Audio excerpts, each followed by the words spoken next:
Joseph Haber talks about the influences Native American heritage has had on his new business venture, Tomahawks Tacos in Mifflinburg. Yeah, so this is a cornbread. This is like thank you. It's a Native American style cornbread, and so it's like a little bit different than what we're used to seeing. But this is the cornbread my mom ate and her family, my grandmother made, all the way up through. I mean, people have been eating this cornbread forever. We just don't really know it because Native American cuisine doesn't have as loud of a voice as other cuisines do. And so it's kind of hard to define. This is like one of the things that I'm really happy about is now I have a home to kind of give these recipes to breathe and for people to try and experiment and you know, I can experiment with and people can you know, be exposed to. So I grew up in just northeastern Pennsylvania, a little town called Matamoras, right on the border of New York, New Jersey, Pike County. And so like growing up, my mom's side of the family is Mohawk.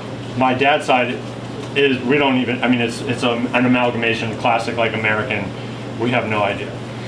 So my mom's culture was like the predominant culture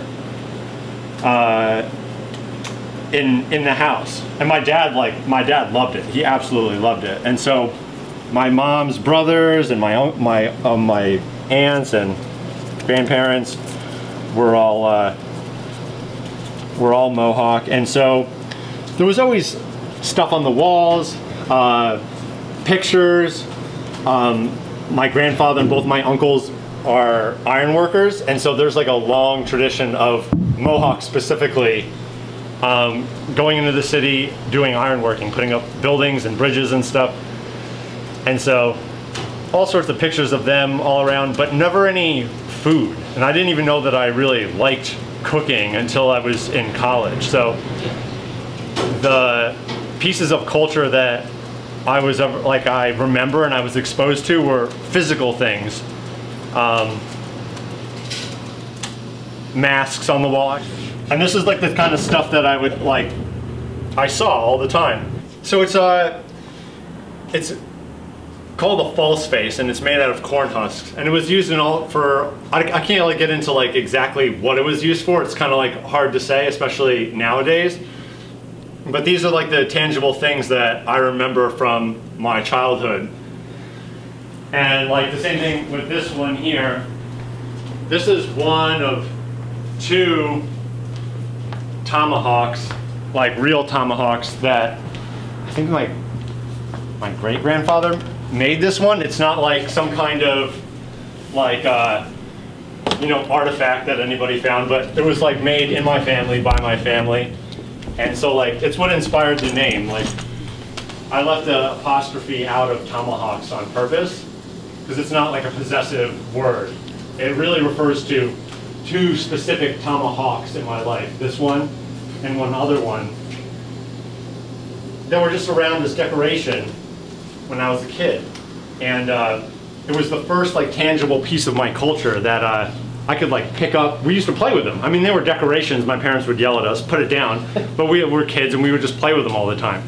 And so there was like the first like physical thing that I remember that connected me to my heritage.